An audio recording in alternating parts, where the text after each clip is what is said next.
A key feature of path goal theory is that leaders be able to adapt their style with subordinates based upon the particular characteristics of the work situation and the subordinates themselves.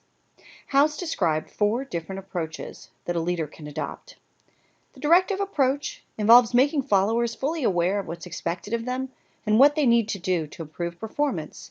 The leader is highly instructive, telling subordinates clearly and explicitly what's expected of them, how it's to be done, and when it should be completed. The supportive approach focuses on providing followers with support, guidance, and encouragement. The leader expresses genuine concern and interest in the followers' well-being and respects them as individuals. The participative approach emphasizes involving subordinates in planning and decision-making. The leader asks subordinates for their suggestions and opinions, and then uses this input to formulate a plan for the group's success.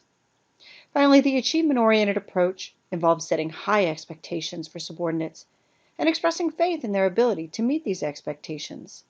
The leader offers suggestions and constructive criticism to help the subordinate meet the expectation, and then the leader recognizes success.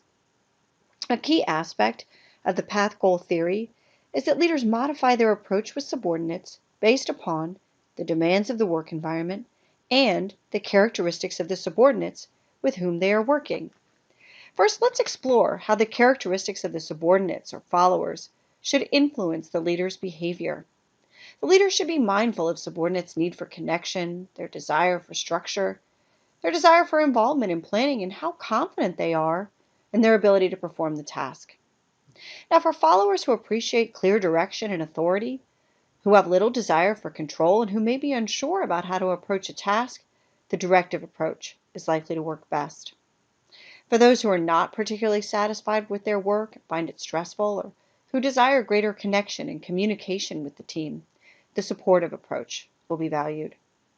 For followers who desire to have input in planning and decision-making, who prefer to have some control over their work, and who appreciate clarity in what's expected of them, a participative approach is going to yield the greatest motivation.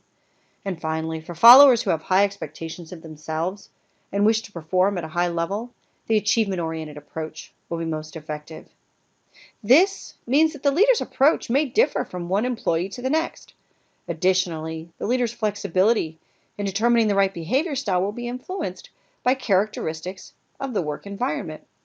For tasks that are highly structured, the directive approach would be unnecessary, and taking a participative approach would probably create confusion.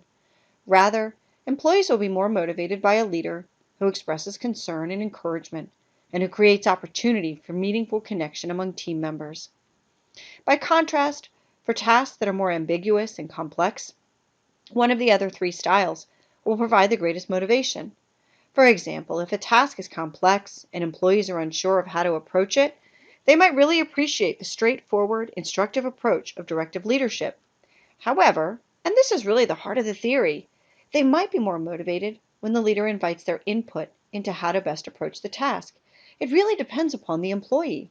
Whereas some might be more motivated by clear instructions, others want to be involved in developing the instructions and the plan.